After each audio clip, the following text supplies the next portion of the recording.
सबक फिर पढ़ सदाकत का, अदालत का, शुजाअत का, लिया जाएगा तुझसे कम दुनिया की इमामत का। খুব সুন্দর বলেছেন। তুমি পুনরায় সততা, সাদাকাত, সত্যবাদিতার সবক পড়ো, সাদাকাতের শিক্ষা নাও, আদালতের শিক্ষা নাও। আদালত মানে ন্যায়, ইনসাফ, ইনসাফের শিক্ষা গ্রহণ করো, ন্যায়ের শিক্ষা গ্রহণ করো, সত্যবাদিতার শিক্ষা গ্রহণ করো, শাজাআত কা, বীরত্বের শিক্ষা গ্রহণ করো, লিয়া জায়েগা তুঝসে কম দুনিয়া কি ইমামত কা। তুমি এই বৈশিষ্ট্যগুলো অর্জন করো, বিশ্বাস করো, পৃথিবীতে তোমার নেতৃত্ব নেওয়ার জন্য এখনো পৃথিবী প্রস্তুত হয়ে আছে। লিয়া জায়েগা তুঝসে কম দুনিয়া কি ইমামত কা, দুনিয়ার নেতৃত্ব তোমার দ্বারাই নেওয়া হবে। খুব জোরালো কথা, ঠিক না? প্রিয় হাজরিন,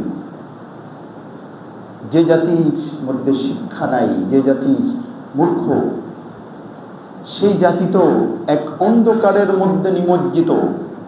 কোরআনুল করিম একটা অন্ধকারের উদাহরণ দিয়ে বলেছেন, আও কাযুলুমাতিন ফি বাহরিল লুজ্জি ইয়াগশাহু মাওজুম মিন ফাওকিহি মাওজুম মিন ফাওকিহি সাহাব যুলুমাতুন বা'দুহা ফাওকা বা'দ। কোরআনুল করিমে আল্লাহ রব্বুল ইজ্জত ওয়াল জালাল মিথ্যা শিরক, মিথ্যা অসত্য শিরক, খোদা দ্রোহিতাকে আল্লাহ রব্বুল ইজ্জত ওয়াল জালাল বলেছেন জুলুমাত, অন্ধকার। কেমন অন্ধকার? ফি বাহরিন, সাগরের মধ্যে অন্ধকার, ফি বাহরিল লুজ্জি ইয়াগশা, প্রচন্ড ঢেউ, রাত অন্ধকার, জুলুমাতুম বা'দুহা ফাওকা বা'দ, সাগরের গভীরে এর পরে রাত অন্ধকার, মেঘাচ্ছন্ন, কত অন্ধকার থাকে, নিকষ কালো অন্ধকার। আল্লাহ রব্বুল ইজ্জত ওয়াল জালাল বলেছেন এই অন্ধকার হলো কুফর, শিরক, তাগুত, মূর্খতা এবং অসভ্যতা, এগুলো হলো অন্ধকার। প্রিয় হাজরিন, বলছিলাম যেই জাতির মধ্যে শিক্ষা নাই, সেই জাতি একটা অন্ধকারের মধ্যে নিমজ্জিত। শিক্ষাকে বলা হয় আলো, ঠিক না? আর মূর্খতাকে বলা হয় অন্ধকার। প্রিয় হাজরিন, ছোটবেলায় শুনতাম কারো দিকে যখন ইঙ্গিত করে আঙ্গুল উঠায়, যখন বলা হতো, কয় আরে ও তো একজন ছাত্র। মানে একজন ছাত্র, তার মানে সে একজন পরিপূর্ণ কামেল ইনসানের সিঁড়ি বেয়ে উপরে উঠছে। কামালাতের পূর্ণতার সিঁড়ি বেয়ে যে উপরে ওঠার চেষ্টা করছে, সেই হলো তালেব, সেই হলো ছাত্র। প্রিয় হাজরিন, অনেক জ্ঞানী মানুষরা বলেছেন যে ইংরেজিতে ছাত্র বলা হয় স্টুডেন্ট, সমর্থক শব্দ। স্টুডেন্ট, কতগুলো অক্ষর দিয়ে স্টুডেন্ট লেখা। বলেন প্রতিটি অক্ষরকে যদি বিশ্লেষণ করা হয়, স্টুডেন্ট এস মানে স্টাডি, তো স্টুডেন্ট তো সেই হবে যে স্টাডির মধ্যে থাকবে, সবসময় পড়ার মধ্যে থাকবে, পড়াই হলো তার শিক্ষা, হলো তার ব্রত হবে। আরবিতে বলে তালেব, আরবিতে কি বলে? শিক্ষার্থী বা ছাত্রের তালেব, ঠিক আছে? একজন দাড়ি পাকা মানুষও কিন্তু তালেব হতে পারে। তালেব আমাদের কি বলছেন, মতলুব তো तालिब तो बहुत है मगर मतलूब तो शाज है, आयना के मानन दिल तो बहुत कम है। तालिब तो देखा जाए अनेक, किंतु हकीकी तालिब पावा मुश्किल। आयना के मानन दिल तो बहुत कम है। कलब आछे मानुषेर, अंतर आछे, किंतु आयनार मतो परिष्कार अंतर कजनेर आछे। सब अंतरगुलो कदाकार्য, अंधकारे भरा, অন্তরের মধ্যে হিংসা বিদ্বেষ আর অন্ধকারে ভরা। আয়না কে মানান দিল তো বহুত কম হয়, আয়নার মতো স্বচ্ছ হৃদয় কজনের আছে। এজন্য আল্লাহ রব্বুল ইজ্জত ওয়াল জালাল কোরআনুল কারীমের মধ্যে বলেছেন, আল্লাহর দরবারে যে কলবে সালিম নিয়ে উঠবে, স্বচ্ছ হৃদয় নিয়ে উঠবে, আয়নার মতো ফ্রেশ অন্তর নিয়ে যে উঠবে সেই আল্লাহর কাছে প্রিয়। সুবহানাল্লাহ। তো আরবিতে ছাত্রকে কি বলে? তালেব। তালেব মানে অনুসন্ধানকারী, অন্বেষণকারী। তালেব মানে কিন্তু সরাসরি ছাত্র না, তালেব মানে অনুসন্ধানকারী। তো যে সবসময় শিক্ষার অনুসন্ধানে থাকে, জ্ঞানের অনুসন্ধানে থাকে, যে সত্যের অনুসন্ধানে থাকে, ওই কবি ইকবাল যেটা বলেছেন সাদাকাত, সত্যবাদিতার অনুসন্ধানে থাকে, যে ন্যায়ের অনুসন্ধানে থাকে, সেই হলো তালেব, সেই হলো ছাত্র। কথা বোঝাতে পারছি? সবসময় দুঃখজনক হলো সত্য, আমাদের প্রতিষ্ঠানগুলো, শিক্ষা প্রতিষ্ঠানগুলোতে সব কিছু আছে, শুধু শিক্ষা নেই। কথা কি বাড়ায় বললাম? সুশিক্ষা কুশিক্ষা পরের কথা, ছেলে পেলে এখন মানে স্টাডি যে শুরু, স্টুডেন্টদের স্টাডি বা তলব, এইটাই তো নাই। এক একটা ছাত্র সে দেখা যাচ্ছে 4 বছর 5 বছর 7 বছর 8 বছর ধরেই পড়ে আছে, এখনো বের হচ্ছে না। এবং তারা যদি ওখানে বসে বসে তলবে এলেম করতো তাও তো এক ছিল। তলবের মধ্যে তো নাই, স্টাডির মধ্যে তো নাই। দুঃখ, ঠিক না? নাকি সুখ? প্রিয় হাজিরিন, আমি স্মরণ করতে চাই হযরত সুলতান মাহমুদ গজনবীর কথা শুনেছেন? হ্যাঁ, সুলতান মাহমুদ গজনবীর কথা শুনেছেন? আমি একটু আপনাকে স্মরণ করিয়ে দিতে চাই। সুলতান মাহমুদ গজনবী চলছেন ঘোড়ার উপরে সোয়ার হয়ে রাতের বেলায়, খাদেম বা চাকর নফর যা বলেন লণ্ঠন নিয়ে নিয়ে সামনে যাচ্ছে, আর সে চলছে। চলতে চলতে চলতে চলতে, ঘটনাটা কেউ শুনেছেন কিনা হয়তো জানেন, গুরুজন ইয়েরা রয়েছেন। সুলতান মাহমুদ যাচ্ছে রাতের বেলায়, সামনে আলো নিয়ে চাকর, সে চলছে। সুলতান দূর থেকে লক্ষ্য করলেন, দূরে কোনো একটা জায়গায় ছাউনির মতো, একটা টং মতো, আর সেখানে একটা ছেলেকে দেখা যাচ্ছে। কাছাকাছি এসে দেখলেন যে একটা ছেলে বই নিয়ে বসে বসে পড়ছে। শুনেছেন এ গল্প? তো কাছাকাছি হলেন সুলতান, দেখে যে কোনো কিছুতেই তার কি নেই, মনোযোগ নেই। কোনো কিছুতেই কি নেই, তার মনোযোগ নেই। সে একেবারে একেবারে তনমন, উর্দুতে একটা বলে তনমন, তন মানে দেহ, বডি, পুরো শরীর, মন দিয়ে পড়ছে। আমাদের উস্তাদরা বলতেন যখন পড়বে তখন পুরো শরীর দিয়ে পড়বে। মানে যখন তুমি পড়বে তোমার তোমার তোমার চোখ শুধু চোখ দিয়ে দেখবে না, তোমার চোখ, হাত, পা সবগুলো যেন এর মধ্যে মনোনিবেশ করে, এমন ভাবে পড়ছে। সুলতান যাচ্ছেন, সাথে খাদেম আছে, আরো অন্য। সুলতান তো একা একা যায় না, বাচ্চাকে একা একা যায়, বিশাল বন, সেদিকে তার কোনো মনোযোগ নেই, ভ্রুক্ষেপ নেই। সুলতান থামিয়ে দিলেন, এই সবাইকে থামো। সুলতান তাকে না ডেকে নিজেই তার কাছাকাছি গেলেন, গলায় খাকার দিলেন ছেলেটা। এবার সুলতানের দিকে তাকিয়ে বললেন, তাকাইছে যখন, বলছে যে বাবা তুমি এখানে কি করছো? বলে জনাব আমি এখানে বসে বসে বই পড়ছি। এক দোকানের আলোয়, ওই সময় তো এরকম ইলেকট্রিসিটিও না, হ্যাঁ, লণ্ঠন, সেখানকার আলোয় এমন বসে বসে পড়ছি। বলছে তুমি এখানে বসে বসে পড়ছো, তোমার বাড়িতে পড়তে পারো না? বলে জনাব আমার আব্বা আম্মা নেই, আমি এক আত্মীয়ের বাসায় থেকে পড়ালেখা করি। তো বলি তো সেই আত্মীয়ের বাসায় পড়তে?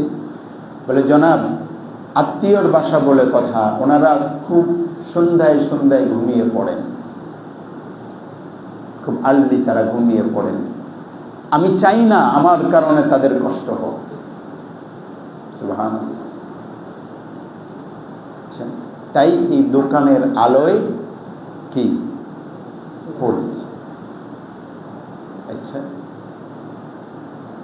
তো সুলতান জিজ্ঞাসা করলেন, তো ঠিক আছে, তুমি এক কাজ তো করতে পারো, ওরাও ঘুমাই যাইতেছে, তুমি ঘুমাই যাও, পরে দিনের বেলায় পুরো। বলে, না জনাব, আমার তো পড়া অনেক এবং আমি ভালোভাবে পড়তে চাই, সেজন্য আমার রাতের একটা অংশ পড়তে হয়, দিনে কভার করতে পারি না। তখন সুলতান খাদেমকে বললেন, খাদেম, বাতিটা ওকে দিয়ে দাও, বাতিটা আমার যতটুকু প্রয়োজন তার চেয়ে ওর প্রয়োজন বেশি।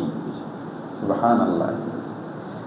দেখুন, সুলতানের কি বাতির প্রয়োজন নেই? সে অন্ধকারে চলে যাবে, দস্যুরা এসে তাকে আঘাত করতে পারে বা পথ হারিয়ে ফেলতে পারে, অনেক সমস্যা তো থাকতে পারে। তো সুলতান বললেন যে বাতিটা, আলোটা ওকে দিয়ে দাও, আমার চেয়ে ওর আলোর প্রয়োজন বেশি। সুবহানাল্লাহ। প্রিয় হাজরিন, তো আমাদের স্টুডেন্ট বা তালেব ইলম যেটাই বলি, তারা কি ইব্রত নিয়ে কি পড়ে? পড়ালেখা এখন হয়ে গিয়েছে হলো এই অনেকটা, আমাদের স্যাররা রয়েছেন, কষ্ট পেলে মাফ করে দিয়েন, পড়ালেখাটা এখন অনেকটা বাণিজ্যিক পর্যায়ে চলে এসেছে, অনেকটা, পুরোটা বললাম না, অনেকটা বাণিজ্যিক পর্যায়ে লেখাপড়া চলে এসেছে। তো এই জন্য ছেলে পেলে পড়ালেখা করছে, তো ব্যাস পড়ালেখার উদ্দেশ্য কেমন যেন, যে সামনে একটা ভালো চাকরি করব, ভালো একটা করব, মানে জীবনে ভালো অর্থ উপার্জন করব, এটাই হলো পড়ালেখার কেমন যেন একমাত্র উদ্দেশ্য। ভার্সিটিতে পড়ে কোনো একটা সাবজেক্ট নিয়ে পেয়েছে, কয় এই সাবজেক্টের সাথে তো কি নেই, মানে চাকরির বাজারে এই সাবজেক্টের কোনো মূল্যায়ন নাই। স্যার ভুল ধরে দিয়েন, কিন্তু আপনাদের সামনে এই সমস্ত বিষয় কথা, আপনি মোল্লা মানুষ, এই সমস্ত বিষয় কথা, এই জন্য বলে চাকরির বাজারে তো এই সাবজেক্টের মূল্য নাই, তো কি করো? কয় এটা নামকে অস্তে থাকুক, আর চাকরির পড়া পড়তে থাক, তো চাকরির পড়া পড়ে। তো যার কারণে এই চাকরি নির্ভর পড়াশোনা, সেটা তো জ্ঞান আহরণের মাধ্যম হতে পারে না, ঠিক না? ঠিক না? এই জন্য প্রত্যেকের তাদের যে নিজস্ব প্রতিভা আছে, ওই প্রতিভা অনুযায়ী শিক্ষা এবং সেই লাইনেই কি করা উচিত, সেই লাইনেই গড়ে তোলা উচিত। প্রিয় হাজির, জান, আপনার যদি ওই সাবজেক্টে দিলচস্পি না থাকে, দিলচস্পি মানে যদি আগ্রহী না থাকে, তাহলে আপনি অন্য যেটার মধ্যে আগ্রহ আছে সেটা ট্রাই করা চাই। এবং যাকে আমি এ বিষয়ে লম্বা চড়া কথা বলতে চাচ্ছি না, বললে অনেক কিছু বলা যায়। প্রিয় হাজির, আমি বলছিলাম যে আমাদের ক্যাম্পাসগুলো, আমাদের শিক্ষা অঙ্গনগুলো, শিক্ষা আছে, তারপরেও আদর্শ মানুষ কেন গড়ে উঠছে না? কেন নেতৃত্বের সংকট? কেন এত সমস্যা? কেন এটা ওটা সমস্যা? কারণ আজকের স্টুডেন্ট, দেখুন, আজকের স্টুডেন্টরা তো কালকে স্টুডেন্ট থাকতেছে না। আজকের স্টুডেন্ট কিন্তু তারা আগামীকালের লিডার হবে, আগামীকালের মন্ত্রী হবে, আগামীকাল তারা সচিব হবে, আমলা হবে, তারপরে ডাক্তার হবে, ইঞ্জিনিয়ার হবে, সমাজকে তারা নিয়ন্ত্রণ করবে। এখন আমরা যখন তালেবে ইলম শেয়ার করি, তো আমাদের একজন ওস্তাদ খুব জোরাজোরি করতেন, এই তাহাজ্জুদের নামাজ পড়বা, তারপরে হলো ইশরাক পড়বা, তারপরে হলো দৈনন্দিন এটা করবা ওটা করবা। তো আমাদের অনেক ছাত্রদের অনেক বিরক্ত লাগতো, আমরা তো পড়তে আইছি আর কি, আর ফরজ নামাজ আদায় করতেছি, আমাকে ইশরাক, আওয়াবিন, চাষ, তারপরে হলো এই ফাগড়ি মাথায় দেওয়া, এইগুলো ছোটোখাটো জিনিস, এগুলো কি ছোটোখাটো জিনিস, মুস্তাহাব, ঠিক কিনা? তো এইগুলোর জন্য এত ধরপাকড় কেন ওস্তাদ করে? তো একদিন উস্তাদই এটার ব্যাখ্যা দিচ্ছে, বলে দেখো, তুমি তোমার জীবন যদি ছাত্র জীবন থেকে গড়ে তুলতে না পারো, তুমি যদি ছাত্র জীবন থেকে, স্টুডেন্ট লাইফ থেকে যদি তুমি তোমার এই অভ্যস্ততা যদি না তুলতে পারো, বিশ্বাস করো ভবিষ্যৎ জীবনে তুমি নতুন করে অভ্যাস গড়ে তুলতে পারবা না। পরে মিলাই দেখলাম, এখন এসে মিলায় দেখলাম দাড়ি তো পাকা শুরু হয়ে গিয়েছে, অনেকটা পেকে গিয়েছে মাশাআল্লাহ। এখন এসে উপলব্ধি করছি যে আসলেই তো ওস্তাদের কথা আসলে ঠিকই। ছাত্র জীবনে যদি কেউ সংশোধন না হয়, ছাত্র জীবনে যদি তার আখলাক বা চরিত্র গঠন না করতে পারে, ছাত্র জীবনে যদি সে নীতি এবং নৈতিকতার শিক্ষা যদি লাভ না করে, পরবর্তীতে তো আরো অনেক ফ্রিডম, আরো অনেক স্বাধীনতা, তখন তো আরো অনেক কিছু পথ, দুর্নীতি অস্বচ্ছতার অনেক পথ যখন তার সামনে আসবে, তখন সে কিভাবে স্বচ্ছ হবে? কথা ঠিক না বেশি? এই জন্য আপনি দেখবেন যারা স্টুডেন্ট লাইফে যারা অনেস্ট, আপনি খেয়াল করে দেখবেন স্টুডেন্ট লাইফে যারা অনেস্টির সাথে যারা তাদের ছাত্র জীবনকে পার করছে, ভবিষ্যৎ জীবনটা তারা অনেক বেশি উজ্জ্বল, নিজেরা উজ্জ্বল এবং অন্যকে তার আলোকিত করতে পেরেছে। এই জন্য কবির ভাষায় বলতে ইচ্ছে করে, দরজওয়ানি তওবা করদান, দরজওয়ানি তওবা করদান, শিওয়ায়ে পয়গম্বরি, ওয়াক্তে পীরি গুরগ জালেম মিশাবদ পরহেজগারি। যৌবন বয়সে তওবা করাটা, এটা নবীদের বৈশিষ্ট্য। কাদের বৈশিষ্ট্য? ওয়াক্তে পীরি, কয় যখন পীর হয়ে যাবা, পীর হয়ে যাওয়ার সময়, পীর মানে কি?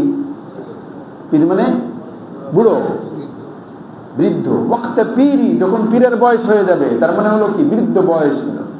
আরে যখন বৃদ্ধ বয়সে উপনীত হয়, তখন তো কাট্টা জালেমও কি হয়ে যায়, আব্দুল কাদের জিলানী হওয়ার চেষ্টা করে। তো বুড়ো বয়সে পরহেজগারি তো সবাই হয়ে যায়। মাজা যখন কুজো হয়ে যায়, নুয়ে যায় অটোমেটিক, তো বিনয় তো অবশ্যই তাকে বাধ্যগত হয়ে যেতে হয়, ইচ্ছায় বা অনুচ্ছায়। কিন্তু যৌবন বয়সে যদি তুমি একটু বিনয় হয়ে যদি মাথাটা একটু বাঁকা করো, তাহলে তুমি নিজের ইয়েটাকে, মেরুদণ্ডটা বাঁকা করো নাই, বরং তুমি জাতির মেরুদণ্ডকে সোজা করে দিয়েছো। বোঝাতে পারি নেই প্রিয় হাজিরিন? তো বলছিলাম যে স্টুডেন্ট, বলে স্টুডেন্ট এক নম্বর হলো স্টাডি। ছেলেপেলের মধ্যে স্টাডি এখন নাই, শুধু নানাবিধ ইসের সাথে জড়িত, ঠিক কিনা? আল্লাহ হেফাজত করুন, বলুন আমিন।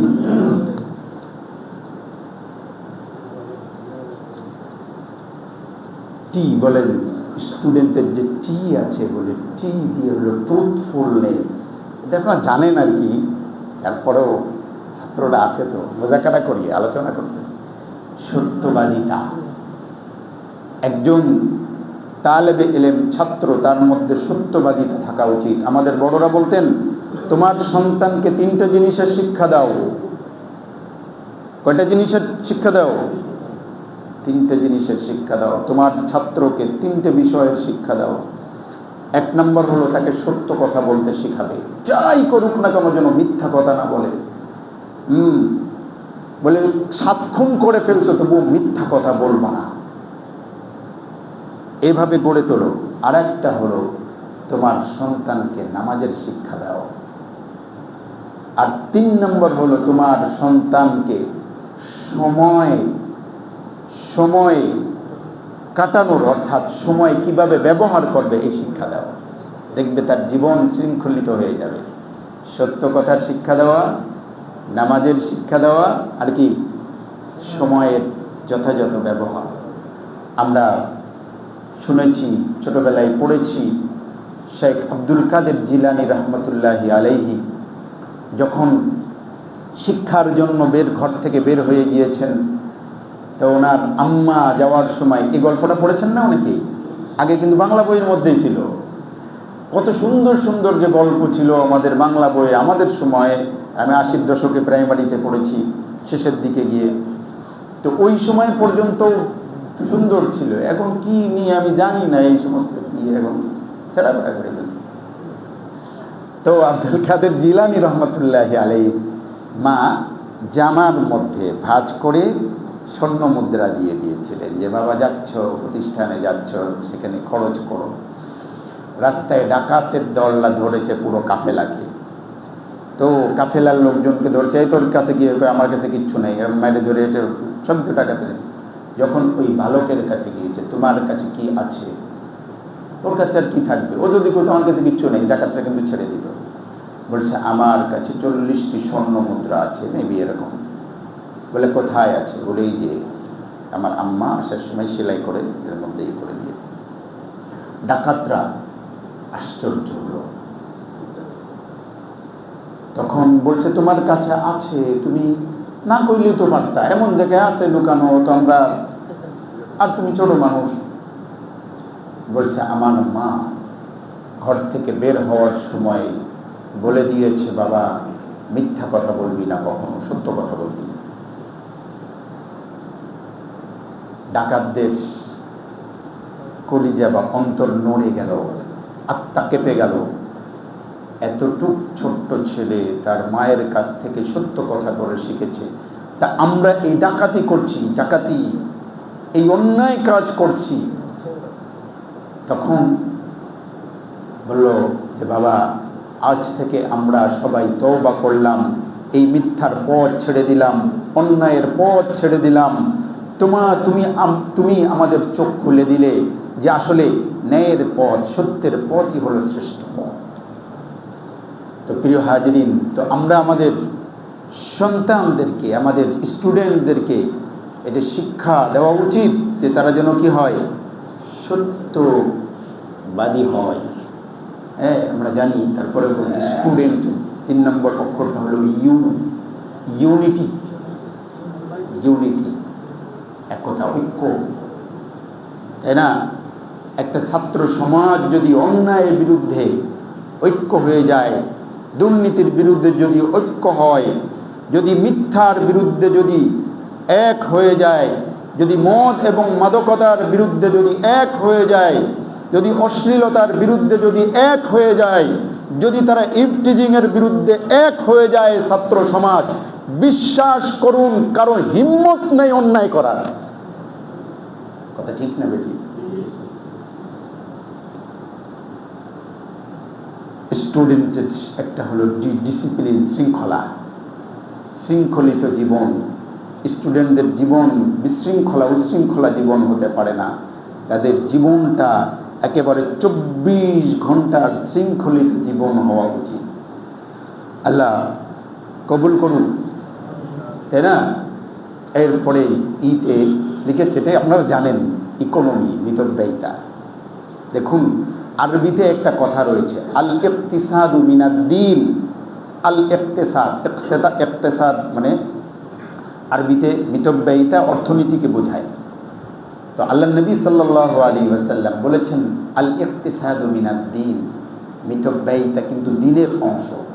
মানে আমার যেরকম আয় আছে, আয় বুঝে ব্যয় করা, আমার যতটুকু আছে সেই অনুযায়ী চলা, যখন যেই অবস্থা আছে ওই অবস্থা অনুযায়ী আমাকে চলা। আমার ইনকাম 10 টাকা, আমি যদি 15 টাকা খরচ করে বসি তাহলে তো সমস্যা। একজন স্টুডেন্ট তার স্টুডেন্ট লাইফ থেকে বিলাসী জীবন নয়, বরং সে মিতব্যয়ী জীবন শিখবে এখান থেকে। স্টুডেন্ট লাইফে যদি মিতব্যয়িতা শেখে আর যদি এটাকে তার আদর্শ বানায় নেয়, ও যখন বড় হবে, সমাজের উঁচু স্তরে পৌঁছে যাবে, তখন সে এটাকে নিয়ন্ত্রণ করতে পারবে, ঠিক কিনা? নিজে যদি না হই, মিতব্যয়ী না হই, নিজে যদি ভালো না হই, আরেকজনের ভালো করতে চাইলেও কি, আপনি বসে বসে দেখা যাচ্ছে, আমি বসে বসে খাইলাম, সকালবেলায় মুরগি খাইলাম, দুপুরবেলায় এটা খেলাম, আর রাত্রিবেলায় দামি দামি খাবার খাইলাম, এখানে বসে আর কইলাম বাবারা তোমরা হ্যাঁ রুটি খাইবা, শুকনা রুটি, আর পানি খাইবা, আর কিছু খাইবা না। আরে হুজুরে বন্ড, হুজুর নিজে তো কি করতেছে, মুরগা খাইতেছে, আর আমাকেও শুকনো রুটি খাওয়ার ওয়াজ করতেছে। এই কথা কেউ শুনতো না। এক বুজুর্গের ব্যাপারে কথা রয়েছে। এক ভদ্র মহিলা তার কাছে নিয়ে গেছে সন্তানকে, হুজুর আমার এই পোলাটা খালি মিষ্টি খাইতেছে, এত মিষ্টি কোত্থেকে দিমু, একটু দোয়া করে দেন। বলে তুমি 2 দিন পরে আহো। তো 2 দিন পরে যখন গিয়েছে, বলে হ্যাঁ এখন দোয়া করে দিয়েছে, আল্লাহ ওর মিষ্টির অভ্যাসটা একটু কমায় দাও। তবে দোয়াটা কালকে পরশুদিনই করলেন না কেন? কয় আমার নিজেরই তো খাওয়ার অভ্যাস ছিল, আমি নিজে যেটা করি না, আমি এই দোয়ার একজনের লেগে কেমনে করবো, আল্লাহ কেমনে কবুল করবে? কথা বোঝাতে পারি নাই, পারছি? আল্লাহ এই জন্য কষ্ট সহিষ্ণু শরীর আল্লাহর কাছে কিন্তু প্রিয়। আল্লাহর কাছে প্রিয়। জন্য ইকোনমি, যেই দেশ এবং জাতি তারা তাদের মানে আয় এবং ব্যয়ের মধ্যে ব্যালেন্স করে চলতে পারে, যেই জাতি, যে পরিবার, তারা কিন্তু সুখ এবং স্বাচ্ছন্দ্যের জীবন যাপন করতে পারে। হাদিসেও কিন্তু একথা বলা হয়েছে, একাধিক হাদিসের মধ্যে বলছে উপরের দিক তাকায় না, নিচের দিকে তাকাও। তো এই জন্য আমাদের দেশের অর্থনীতি বলুন বা পারিবারিক যে আমাদের সচ্ছলতা অসচ্ছলতা, এই সব যদি আমরা ব্যালেন্স করে চলতে পারি, মিতব্যয়িতা যদি আমরা করতে পারি, তাহলে কিন্তু এখন দুঃখের কথা কি জানেন, এই যে কইলে আবার কে কি মনে করে জানি না, দেখুন এখন জ্বালানি সংকট, এবং শুধু আমাদের দেশ না, সারা বিশ্বের মধ্যে, তাই না? তো আমরা একটু হিসাব করলেই কিন্তু মানে আমরাই করতে না পারলেও এমনও অনেক ফ্যামিলি আছে যেই ফ্যামিলির 4 জন সদস্যের জন্য 4টা গাড়ি। আমি জানি না বিশ্বের কোন জায়গায় এরকম আইসে আছে, আমি জানি না। ফ্যামিলির মানে বউর লেগে একটা, বেটার লেগে একটা, পোলার লেগে একটা, মায়ের লেগে একটা, আছে না? তো এক ফ্যামিলির এতগুলো গাড়ি থাকলে গাড়িতে তেল লাগে না?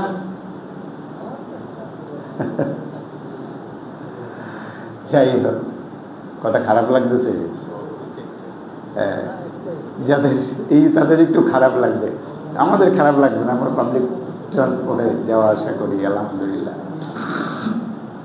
তো দেখুন মিতব্যয়িতা, তাই না? তো পাশের কান্ট্রি রেফারেন্স দিই আর কি, যদিও সেখানে আমি যেহেতু 4-5 বছর পড়াশোনা করেছি, একেবারে অনেক বেশি অর্থবিত্তওয়ালা ছাড়া, যাদের অনেক বেশি, সচরাচর আমাদের দেশের মতো 3-4টা গাড়ি আমি দেখি নাই। মানে গাড়ি আছে ঠিকই, কিন্তু মানে আমাদের যেমন পোলার লেগে একটা, মাইয়ার লেগে একটা, এমুকের লেগে, এরা কিন্তু না। অথচ তাদের, ওরা দেখা যাচ্ছে আমাদের ওই ভদ্রলোকের থেকেও কিন্তু অনেক অর্থ সম্পদের না। পাশের দেশের কথা বলছি, মানে আপনার শত্রুর মধ্যেও ভালো কিছু থাকলে আপনি সেটা নিবেন। শিক্ষা, আমেরিকা ইসরায়েল আমাদের শত্রু, কিন্তু তাদের মধ্যে যদি ভালো কিছু থাকে সেটা আমরা নিতে রাজি, এবং শরীয়ত ইসলামের দাবিও সেটা। বোঝাতে পারি নেই? প্রিয় হাজরিন, তো একজন আদর্শ তালেবে ইলম বা ছাত্র, স্টুডেন্ট, ইন্টারন্যাশনালিটি, জাতীয়তা, যার মধ্যে জাতীয়তা বোধ থাকবে, দেশপ্রেম থাকবে, এই ভূখণ্ডের প্রতি মায়া থাকবে, অবশ্যই অবশ্যই স্টুডেন্ট দেশের প্রতি, ভূখণ্ডের প্রতি মায়া থাকবে। এবং এটা কিন্তু কোরআন এবং হাদিসেরও কথা, নাকি? হাদিসের কথা না?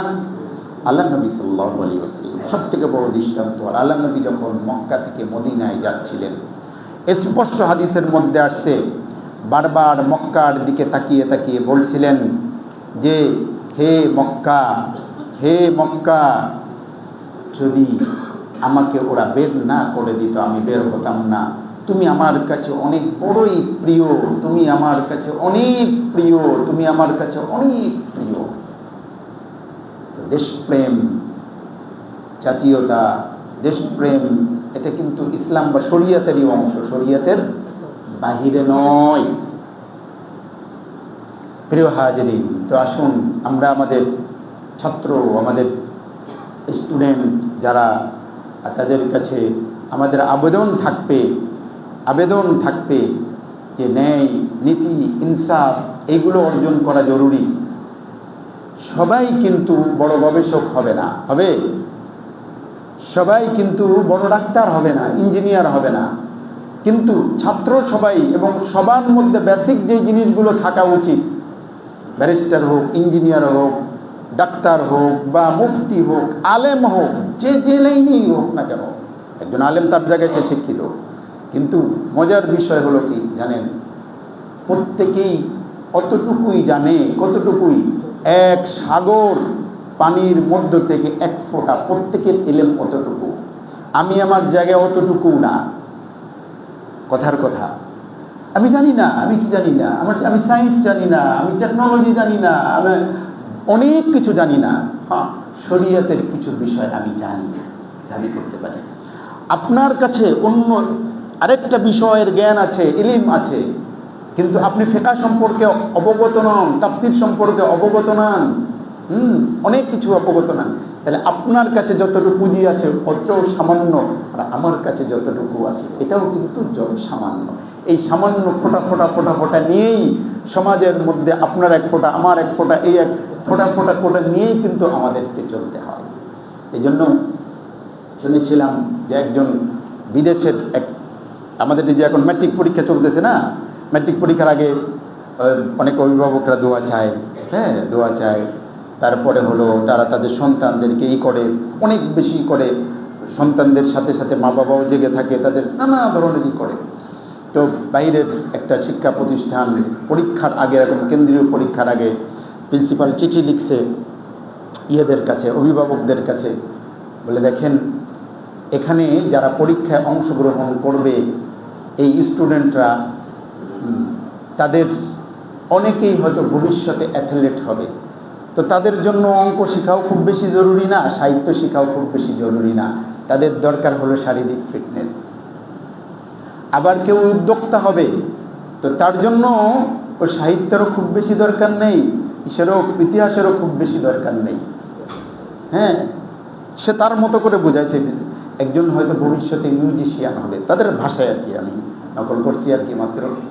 তো তার জন্য এত সায়েন্স এবং পদার্থবিজ্ঞানের থিওরিও দরকার নেই। তারা প্রত্যেকে নিজ নিজ জায়গায় প্রতিষ্ঠিত এবং বড় হবে। তার মানে অভিভাবকদেরকে বুঝিয়েছে যে এত বেশি টেনশন করার কিছু নেই। তবে যে জিনিসটা থাকা উচিত বেসিক সবার মধ্যে, একজন অ্যাথলেটের হোক উদাহরণস্বরূপ, বা একজন ব্যারিস্টারের হোক, ইঞ্জিনিয়ার হোক, ডাক্তারের হোক, তার জায়গা থেকে যেটা দরকার হলো নীতি নৈতিকতা, যেটা কবি ইকবাল বলেছেন, স্বচ্ছতা, সত্যবাদিতা, আদালত, ন্যায়, পরায়ণতা এবং দেশপ্রেম, এইগুলো হলো থাকা উচিত। এগুলো বেসিক শিক্ষা। এইগুলো না থাকলে সে তো শিক্ষিত না, সে শুধুমাত্র তার কাছে সার্টিফিকেট আছে, কাগজ আছে। যদি এইগুলো না থাকে সে শিক্ষিত নয়, সে কিছু কি মানে বই পুস্তক পড়েছে। এবং এই জন্য শেষ করে দিচ্ছি, একজন উর্দু লেখক মির্জা আদিব, তো মির্জা আদিব লিখেছেন, খুব সুন্দর করে লিখেছেন যে শিক্ষা ওইটাকে বলে না, শিক্ষা ওইটাকে বলে না যেটা স্কুল, কলেজ, ভার্সিটি, মাদ্রাসায় পড়া হয়, এটা প্রকৃত শিক্ষা নয়। প্রকৃত তুমি কিছু বই পুস্তক মুখস্থ করে নিলে, জবানি ইয়াদ করে নিলে, ছিনার মধ্যে তুমি মুখস্থ করে নিলে টন টন করে, এটার নাম শিক্ষা নয়। শিক্ষা হলো প্রতিটি ঘাটে ঘাটে, প্রতিটি অবস্থা থেকে তুমি শিক্ষা গ্রহণ করবে, যেটাকে আমরা বলি শিক্ষা নেওয়া, জীবনের শিক্ষা নেওয়া, বাস্তবতার শিক্ষা নেওয়া, ন্যায় নীতি ইনসাফের শিক্ষা গ্রহণ করো এবং নিজে শিখে নিজে আমল করো এবং অন্যকে এটা পৌঁছায় দাও। এটা হলো শিক্ষা। কথাটা আমার